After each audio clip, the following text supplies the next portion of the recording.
Hey, JC and Nat here. If you've been watching our channel, and if you watched the last video on YouTube, you probably realized that we are where? Oh, now in Vietnam. Yeah, we're in Vietnam. And I'm going to give you a little treat today because I asked y'all for questions that we're going to be in Vietnam. What would you like us to cover? And I also did the same thing in our member site. And we got the same request. So I thought today, because we want to do some just chilling, usually we'd have to do 2 videos. But what I'm going to do every week in our member site, we do what I call weekly updates. So we have all the details and everything about living in Thailand, some about living in Vietnam as well. And I cover everything every week as well of what's in the news, answer questions that members have, questions that are in our forum, anything like that. And what we're doing, where we've been going, and what is going on. So every week we do this live weekly update. For the last, month, 2 months, we've been doing them live webinar style so that I can answer questions in real time that people ask. But because we don't have a strong internet connection here in Vietnam, we're going to do a pre-recorded version of the weekly update for our members. And guess what? We're going to share it and give you a sneak peek of what goes on in the member site, which I've never done before. So we're going to turn you on to our member site weekly update for this week, and you'll get to see the format and what we talk about in our weekly update. Hope you enjoy it. Hope you get value out of it. And if you like what we do, either like and subscribe or become a member of our member site. Join our little RC Asia family. But anyway, here's our weekly update for August 4th, 2019 for our member site. See ya.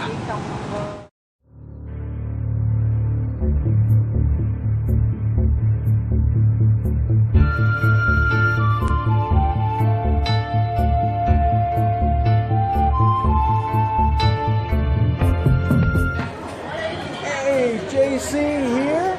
And I just met up with a YouTube viewer that's been watching the videos for a long time. Now I know it's noisy, it's going to be hard to hear what we say, but I just wanted to say hello on camera to George. And one of the reasons, we have a lot of things in common. We've been talking, how long we've been talking? Matt says 5 hours, I don't know, it could be that long. But we had a lot in common, we had a lot to share. But I just wanted to say hey and give George a shout out. He comes from Florida as well. So to give him a little thing about how you even know me. I've been watching JC's videos for a long time. JC and Nat's videos for a long time. And we happen to be in the same city. And from watching his video the other night, and I contacted JC, and him and Nat were so kind to meet up with me, and we just really hit it off. And again, the value, I'm sure I'm not the only one, but the information. So you got some value out of the videos. The short version, yes. And so I hope I created some value and was able to play a small part in your journey to end over here. Now, are you going to stay full-time? You thinking about living over here, or what's your plan? Probably 4 months here and 8 months back in the States. Do you have any plan to eventually spend full-time over in Asia? He's young. He's a young puppy. Oh, young puppy, yeah. JC was a heck of a lot younger than me. He's only 50-something. So I'm way over the hill. But anyway, I wanted to say thanks for watching. JC, thank you, and I hope I'm happy JC. I was able to play a small part in your journey. Not a small part, a big part. I can't express the gratitude to him and Nat. I really can't. I don't know how to what to say, but thanks. Yeah, well, it was great to hook up because like I said, we had an incredible conversation that lasted way too long on that. Yeah, way too long. So again, thanks for viewing, and thanks for becoming my new friend too. And the most important, I got to meet Miss Nat. Okay. Yeah, that's much more important than me for sure. All right, remember, there's what? Always an option. That's right. Remember, no matter what's happening in your life, don't fret. There's always an option. See ya. JC out. There you go.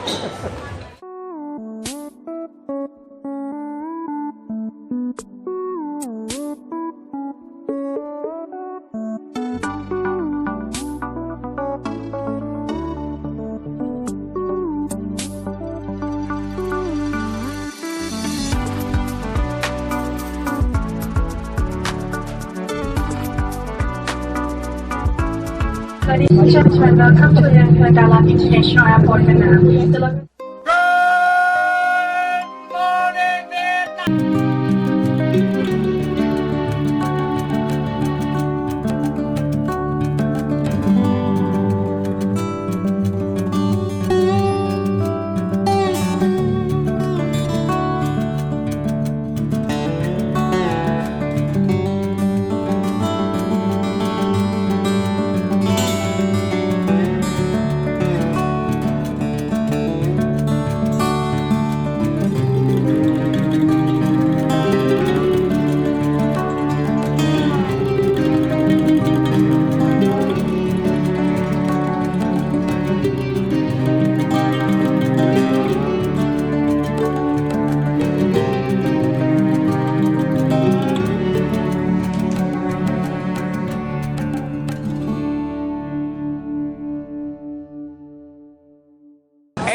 JC and Nat here from Vietnam. that's right, the Lot Vietnam. And as you can see, a lot of traffic behind us, right?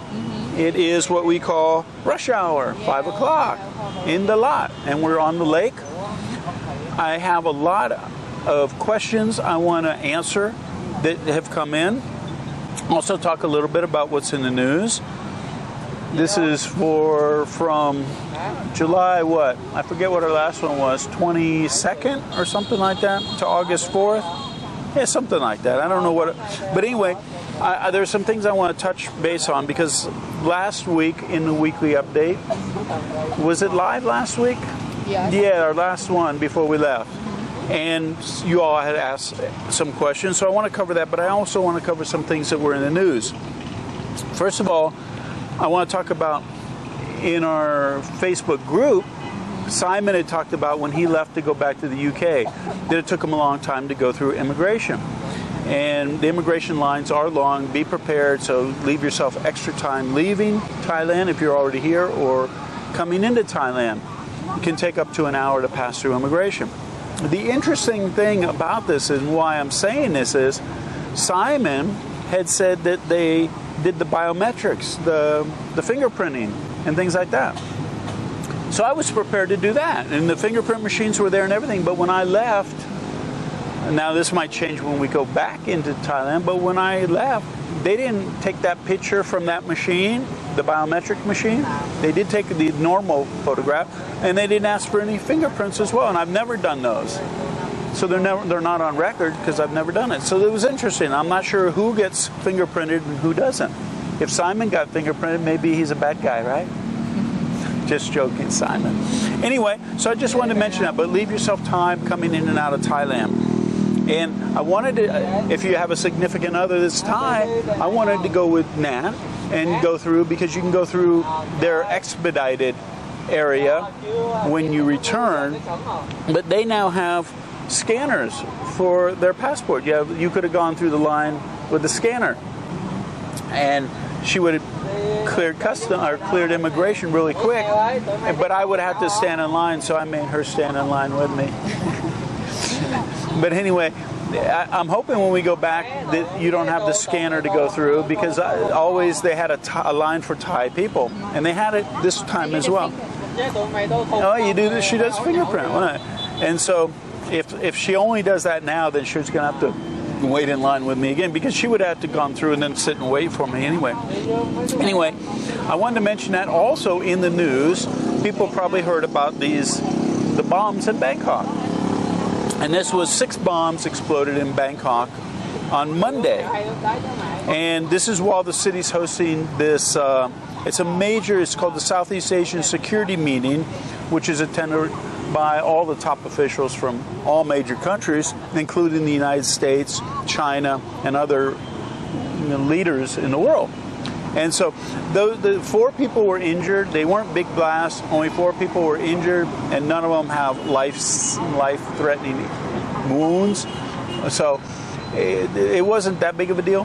Now, one thing, it'll make world news, sure, but it was a very isolated incident. It's nothing to worry about. It was related to these meetings that were going on. It was just a show that people do to show power and, you know, to complain about their issues that they have grievances about. So if you're worried about Thailand and bombs, and don't. It was an isolated incident. Don't worry about that. Okay. So I wanted to mention a few things. We are in Vietnam. I'm covering Vietnam because some people are having issues complying to the requirements now. Not that many of my members, I did a poll on YouTube as well, not many people are affected by these changes, but some are. And we enjoy Vietnam, so it gave us an excuse to come here, right? And enjoy Vietnam. And so we're going to be here covering some of these things and answering some of your questions, because for some of y'all, it might not just be the requirements, you all might be wanting to look for options other than Thailand, which is funny. Because the last few times we came, we stayed a long time, one time, and people are going, when are you going back to Thailand? Forget Vietnam. Now people are going, hey, when are you going to go back to Vietnam? You know? Yeah, there's more interest now because of the situation with the money, the financial requirements now, and insurance requirements, which haven't gone into effect. It might not. I said that it was too complicated. It might never go into effect. It was supposed to go into effect, even the changes I talked about. They were going to make it easier. We're supposed to go in on August 1st, and none of that's happened. So we'll see how all that works out. I did want to talk about, you get a pre-approval letter. You have a couple options for coming to Vietnam. And some countries can come visa-free. Thai people can come visa-free. There's a number of countries, but you can only come for 30 days. If you're going to stay longer than 30 days, you're going to need to get a visa or a pre-approval letter. Those are your options. And you can get the visas in embassies or consulates around the world, but you're going to have to give up your passport, leave it with them like overnight or whatever, and pick it up, and you'll have a visa. So when you arrive, you just go through immigration. Or the other option, and you can get an e-visa as well. You can get that. So you don't even have to go to a consulate or embassy. You can get an e-visa online, and I'll put the link to who I recommend getting either a pre-approval letter from or a e-visa. And so you can get that online, but again, it only gives you 30 days. So there you go. Now, I got a pre-approval letter, and I'll talk about some of the options that people have in regards to staying or coming to visit and staying long term. Nat can come 30 days visa-free because she comes from one of those countries. For me, being an American, I have a few options. I can get a tourist visa, which is 60 days, and you can get these in increments depending on how long you want to stay. That's an option. And you can get the pre-approval letter. You do your application online. They send you back a letter and an application. You fill out the application. When you arrive in Vietnam at the airport, they'll take the pre-approval letter and the application, and they'll go into an office. You pay a stamping fee. So you paid for the pre-approval letter online, then you pay for the stamping fee, and they actually put the physical visa in your passport once you arrive. That's how that works. Like I said, you can get tourist visas, and then Americans can get a 1-year visa. But don't confuse that with being a 1-year visa where you can come and stay for 1 year. It's a tourist visa, which is a 60-day visa, multiple entry, so you can come and go, but no one stay can be longer than 60 days. You'd have to cross out of the country and come back in, but that's good for 1 year. And that's what I got. So we can come and go as many times as we want for 1 year, and I can stay up to 60 days at a time. Nat could stay 30 days at a time. So that's how that works. Now, that's short term. If you want to stay long term, you don't want to have to leave the country or anything like that, you can get a business visa. And you're supposed to have a business or be sponsored by a business, and most of the companies, and you can contact the one that I put the link in the description, will handle all that for you. And then you're good to go. You'll get a 1-year business visa, and you won't have to leave for 1 year if you didn't want to. You can get multiple entries so you can come and go as you please. It's because it's good for 1 year. So keep in mind, and this is some of the upsides of Vietnam, because people ask what are the upsides and downsides. One of the upsides is if you got that business visa, it's going to cost you about $330, somewhere in that neighborhood. And that includes the approval letter, pre-approval letter, and your stamping fee once you arrive within Vietnam to get the stamp. And you're good. You're not going to have to bring money over. Don't have to show income. Don't have to report your address every 90 days. None of that applies. Insurance, don't need it. So those are the upsides. And if you go to a major airport, if you arrive in Ho Chi Minh City, Saigon, or Hanoi, or Da Nang, there's so many flights coming in and out of there that you wait probably 20 or 30 minutes for your visa. And if you don't have an e-visa you go right through. It's quick. But if you're going to get the visa once you arrive and you have that pre-approval letter, it's going to take about 30 minutes, 20, 30 minutes to get your visa. And during that time, you just sit and wait, which is all good and well, because when you go through that, then you're going to clear your customs with your luggage, and then you catch a bus or a taxi to go wherever you're going. But in Dalat, if you're flying into Dalat, it's a sleepy little airport. There's not a lot of flights that come in. And so there's one little office and one little desk where they have to process all these visas of the people that come in on a flight. And there's one guy in one office, so he takes all the passports of the people with the pre-approval letters into an office. And take one time. Yeah, and do them all and bring them back out at one time. So he does them all. He doesn't do one and send somebody out and give it to you. You have to wait for him to do all of them. So by the time, and that had to wait for me during all that time. And so by the time they finished, everybody was gone, basically. And so the bus, if you're going to come into Dalat, you can catch a bus for like 40,000 Vietnamese dong, which is 50 baht or something like that. And you can catch a bus, but the buses are all gone. If you get hung up doing this visa on arrival thing, where you get your visa into your passport when you arrive. And so you're going to have to take a taxi, which is a little bit more expensive. Do you remember what we paid for it? 185,000, I think it was, per car. And if you have 2-3 people, doesn't matter. It's 185,000 Vietnamese dong. So I just wanted to mention that if you're going to fly into Dalat, expect a delay and expect not to be able to catch the bus, or you're going to pay for a taxi. Okay. We've never been here during this time of year. We're in Dalat. Dalat is a cool place. Yeah. Cool in a number of ways. I think it's cool, and it's also cool. We've never been here during this time of the year, and ever since we arrived, you can see behind us, you can see us with the coat, it's been what? Raining, yeah. Rainy and hot, like Thailand? Cool. Yeah, rainy and cool. That's right. And I'm not sure if I can give you the comparison. Right now, it's 21 degrees Celsius in Dalat, and it is, well, I should have Cha Am on here too. I wanted to compare this to Cha Am. But anyway, it is cool. It's probably almost 10 degrees Celsius more in Cha Am than it is here. And so I just wanted to mention that to you. It's cold and rainy this time of year, and I don't know if this is normal or not, but it feels like winter to us. And so keep that in mind if you're going to come during this time of year. Make sure to be prepared. Because Nat asked me what should she bring, and I said, well, it's not winter. It'd be cool, but not cold. Nat's cold.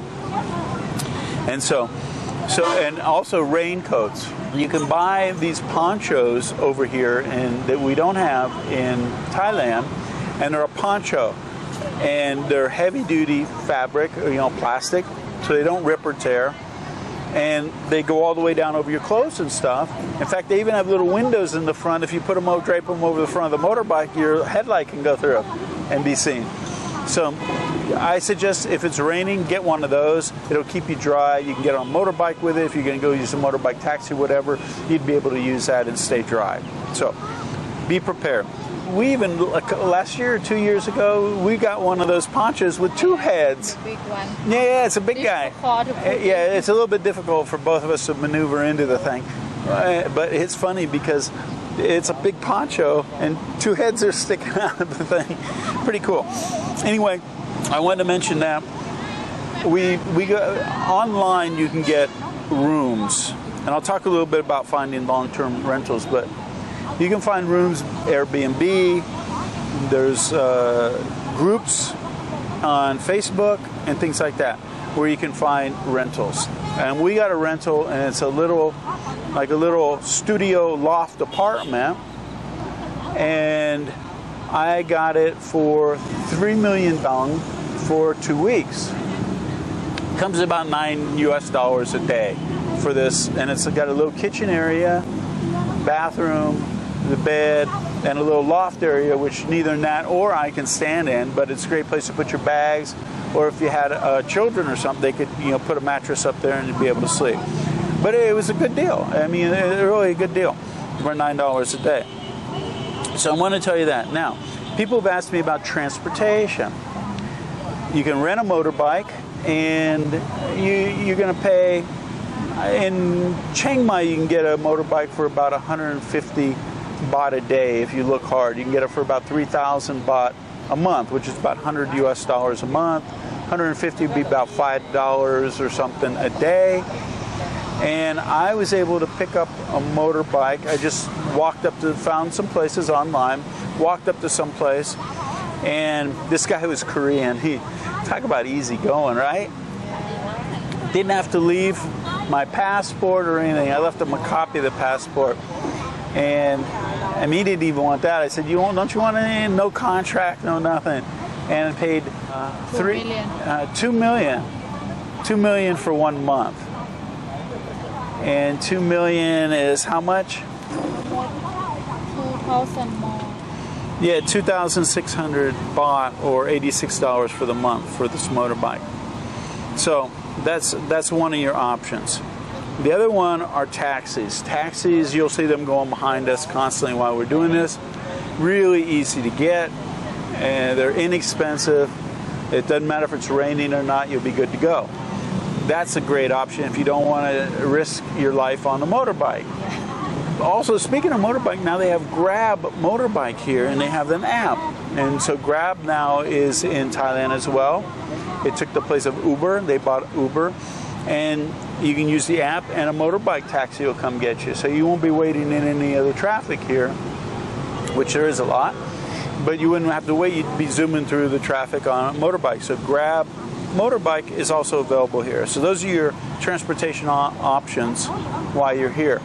Or walk.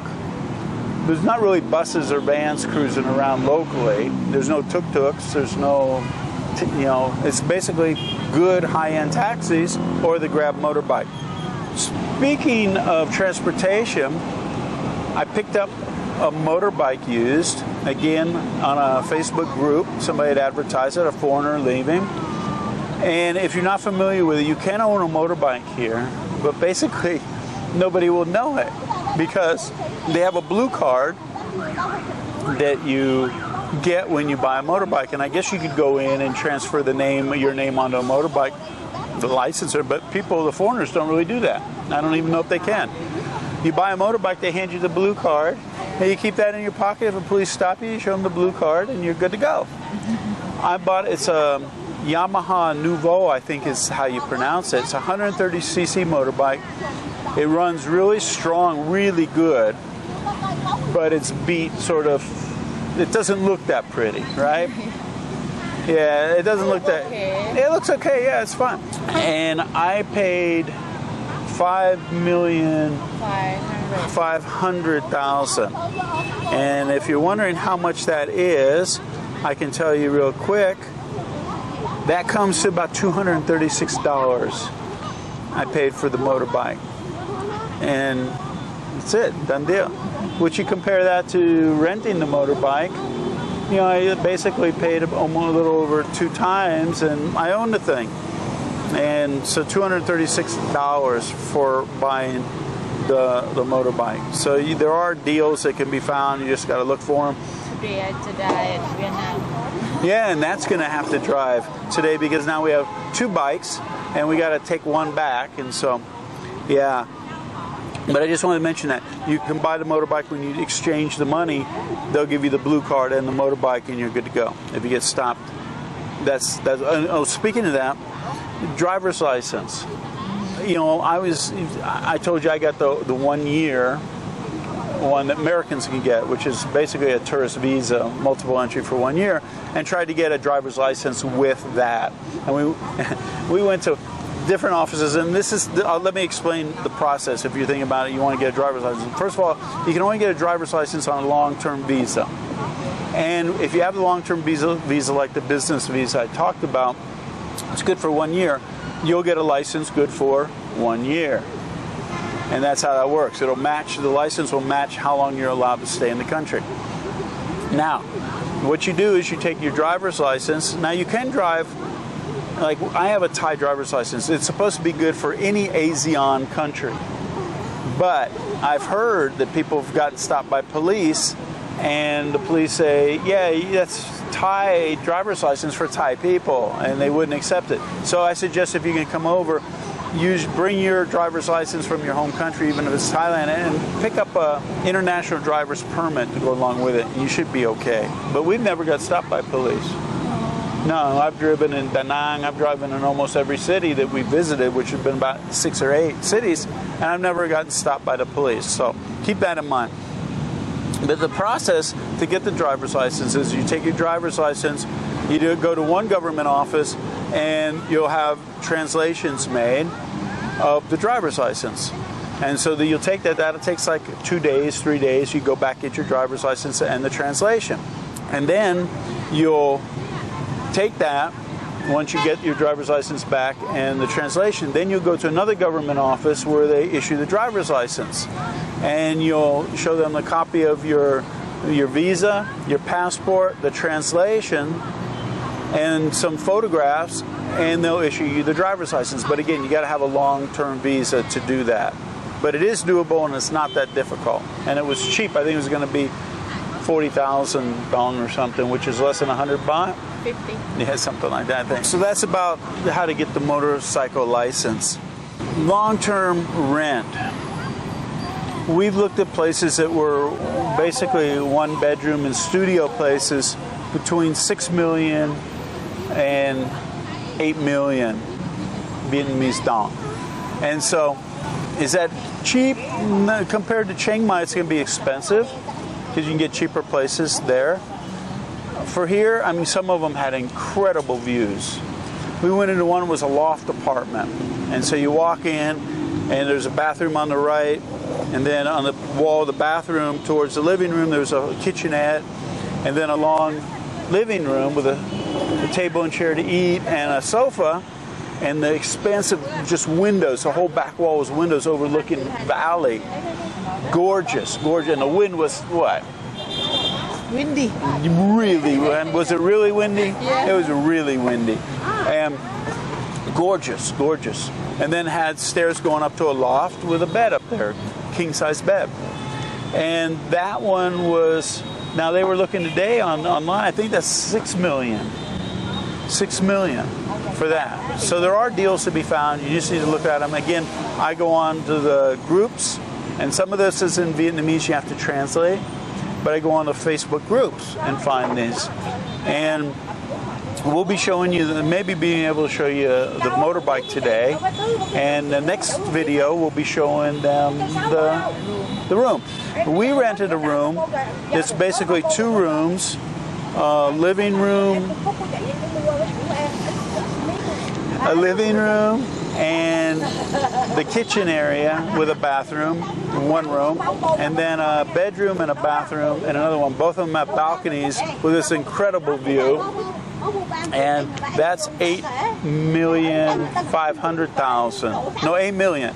8 million, that includes water, electricity, and Wi-Fi. An incredible view. And it's brand new. They're still working on it. It's not even finished to be able to move into. So anyway, that's the deal. Again, look for these in Facebook groups.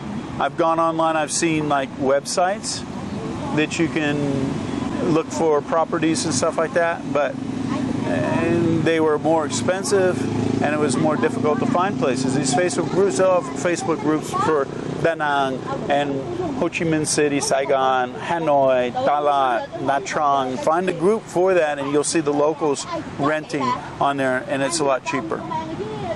Opening a bank account. You can do that. You need an address, and the address needs to be something. I wouldn't put an address of a hotel. You need an address, and probably with a lease agreement or something to be able to accomplish this. And so if you can get a lease agreement, you can go walk into the bank with that. This is what you do. You'll bring in with you your passport. You have to have a visa that's good for 3 to 6 months, and you're left on the visa. An application form you'll fill out, a minimum deposit depending on which bank, how much that minimum deposit would be, your valid mailing address, and if you're in the country working, then you'll need a copy of your work permit. That's one thing I noticed, that Vietnamese talk louder and more aggressive than Thai people. And she's sitting right here, you can see her. And so we're doing the video here. So they're a little bit loud, but anyway. But you can get a bank account. Now, do you want a bank account? What would you use it for? A bank account. Why would you need one in Vietnam? Put money. How would you put the money in? I don't know. Yeah, well, there you go. That's exactly the thing. Some people can transfer money. If your money is in America in a bank account, you could transfer it in through Zoom. PayPal has Zoom. TransferWise can transfer it in. If your money is coming into Thailand, which you can actually have Social Security and stuff direct deposited into Thailand, which you cannot do in Vietnam. If you're an American, you can't get your money like Social Security direct deposited into Vietnam. It can come to your embassy here, and you could go pick it up, but it's not going to be direct deposited. So keep that in mind. And if your money's coming into Thailand, it's a little bit difficult to get it into Vietnam, because Zoom and TransferWise don't do Thai baht to out. Like TransferWise won't even let you take Thai baht out of the country because Thailand has strict regulations about money leaving their country. One thing I'm going to try to do is transfer. I have online banking in Thailand, and we'll try to do a transfer, and I'll let you know how this works, a transfer from the Thai bank into a Vietnamese bank. But other than that, you can use your ATM card here. So if your money is in America or in Australia or the UK, you can use your ATM card. You'll probably get charged international transaction fee, and you'll get hit with an exchange rate that I don't know if it'll be favorable or not. But I just actually used my Thai ATM card in a bank called, I don't know how you pronounce it, like Sacomb or something like that, SACOUMB, something like that. And they said it was going to be a minimum of 30,000 dong. There was going to be a 1.5% fee, but when the receipt came out, it said no fee. So I have to check on my bank account back home in Thailand to see if I actually get charged a fee for this. But you can use your ATM cards over here, no problem. If there anything with the network, Cirrus and any of those big networks, they'll use them here. And so you can just pull out. But I can only pull out how much? 3 million. Yeah, 3 million. I think the limit is 4 million. Some of them will give you 4 million. That's not much money. Not much money at all. No, about 3,000. About $100. So if you have the ability to bring cash over, you can bring Thai baht over. Of course, you can bring U.S. dollars over. You can bring in, and what you do is you exchange. You can exchange in the bank, but mainly what you do, I think you get a better rate. I'm not 100% sure of that, but you go into the gold shops where they sell the gold, and they'll exchange the money for you. That's what they do as a sideline business, and they'll exchange money for you. And I have an app that shows how much the exchange rate is, and they actually give me a better rate than the app. So that's the money issue and how to handle that. We have some questions that were posted by YouTube viewers as well as members. Barry said, how do you get a motorbike license in Vietnam? Well, I answered that one already. So there you go, Barry. Chris said, long-term or retirement visa. Is there a procedure for obtaining and maintaining a retirement visa in Vietnam? There is no retirement visa for Vietnam. There is for Cambodia. Cambodia has an ER visa. Thailand has the retirement extension or an OA visa that you get in your home country. But Vietnam doesn't. You either can use the option of tourist visas, or you can get a business visa for 1 year. And again, contact the link below for the company that I recommend to get the pre-approval letter and stuff, and they'll be able to answer any of these questions for you. They're really helpful. In fact, they just opened up international flights within the last year or so to Dalat. I was flying into Dalat, but no websites of any of these people's businesses showed Dalat as an international airport where you could get your visa stamped when you arrive. And I told this company, and they said, okay, and they checked and they added it to the website. So now that's an option on their website. So, but there is no retirement visa for Vietnam, but those are your options on how to stay long term that I mentioned earlier. Work permit, he wanted to know about business visas. I mentioned that. You can get that. Work permit, that would be handled by a company if you're working here. And multiple entries, you can ask for multiple entries for certain visas that are long term. Of course, if you get a single entry tourist visa, but if you get like I forget what it is, a 6-month visa, then it is multiple entry.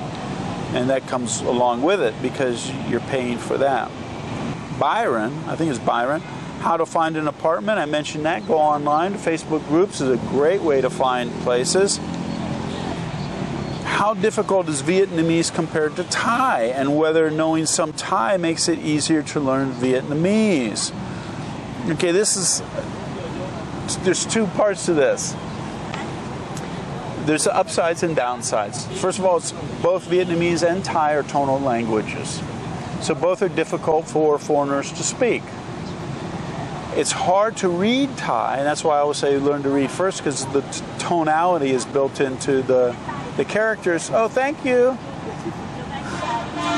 He could have walked right by. Ah, amazing. So the tones are built into the characters. And so for Thai people to speak Vietnamese is easier because what they do he wears glasses. Maybe I should give him mine. Maybe it'll be better. Anyway. So Nat had a phrase book that she was learning from Vietnamese, and because Thai already has tones in it and Vietnamese has tones, when they write out the word for Nat to say in Thai language, it already has the tones built into it. So it makes it easier. Hey, walked around this time. So it made it easier for them to speak. They can speak almost perfectly when they just read what it says in the phrase book. So that makes it easy for them. It doesn't make it any easier for us. It's still a tonal language, difficult to learn. And probably the same thing. If you learned how to write it first or and read it, you'd probably be able to speak it easier. Now, one of the upsides of being in Vietnam is they use Romanized characters, alphabet. So for us, it'd be easier for us to memorize what the words were for a barber shop, for certain types of food, for hardware stores, for car or motorbike rental, things like that, because the words are easier to relate to. Because they're basically almost like English, except they have some funny symbols written around them and you don't pronounce them the way they look. So They make the tone like a Thai. yeah, exactly. Yeah, the tones are like that. Little guy up English. Really? Yeah. Can you read with the tones yet? With those things? A little bit. Yeah. Thai, like that. Yeah. So how this is going to work is I'm going to read it and Nat's going to speak it, right? So anyway, that's how the difference between Thai and Vietnamese. When I hear it, it almost sounds like Thai in some ways, except like ladies here, they speak louder. Yeah, she's going to say not the same. But that would be like, other countries, Australia. Like me, if somebody said Australia, it's English. It's like if she said, yeah, Australian and American English is the same. And me saying Thai and Vietnamese is the same thing. It's not the same. Vietnam, not even close. Chinese. Yeah, she said Vietnam. It sounds like Chinese to you? Yeah, there you go. So anyway, But Nat can study the few things that she's going to need for the day, and when she says it, people understand. The problem is, just like for foreigners, when you learn how to say, "Oh, sawadee kap," and then they think you know how to speak, and they start, and you have no idea what they're saying. And the last question was, I need you to cover bank accounts, which I did. There you go. Done deal. Have new member? Well, yeah, why don't you welcome our new members? Hello, welcome. Jory B. James B. Thank you. Yeah, thanks guys for being members, joining our little RC Asia family. That's it for this week for the weekly update. If you have any other questions, let us know what they are, and we'll be able to answer them in next week's weekly update. And until then, Nat and I will be just chilling. That's right, and really chilling. Yeah, we're really chilling here. But we do like a lot. We like other parts of Vietnam. If you have never been to Da Nang, or as foreigners say, Da Nang, you should go there. Beautiful city, right? The lights of the bridges and the boardwalk along the river and the beaches themselves are gorgeous. Another option. Nha Trang was okay. Hoi An was a cute little city. So anyway, but we're up here just chilling, and yeah, Hoi An's got character to it for sure. That it? Yeah. Okay, until next week. Next week. See you, JC and Nat out. Have a great week. Hey, JC here. My goal is always to help you get from where you are now to where you want to be, which is probably a life in Thailand. And I know a lot of questions come up about all sorts of things regarding insurance and vehicles, transportation, housing, relationships, getting licenses, all that stuff. And I want to help you by answering as many questions as I can. And if I can't answer them, then I'll reach out to you personally. But I'm going to leave a link in the description to where you can click on that and be able to tell me what it is that you're interested in and what kind of information, and I'll be able to try and answer it, because I'm probably not going to be able to answer it within the YouTube comments anymore because of time constraints. It's just getting to be too much of a task to go through all the comments. So if you have a question, direct it to me. There'll be a link in the description, and I'll be back in touch with you to try and get as much relevant information to you as I can. Remember, when it comes to getting the information you need about retiring in Thailand, there's always an option. See you, JC out. Hey, JC here. If you like that video, make sure to give us a thumbs up and subscribe to our channel here. Also, we have another video up here you're going to be really interested in watching as well. And if you're looking for all the details of how to retire in Thailand in one place, plus a group of people to support you, check this out over here. Give it a click.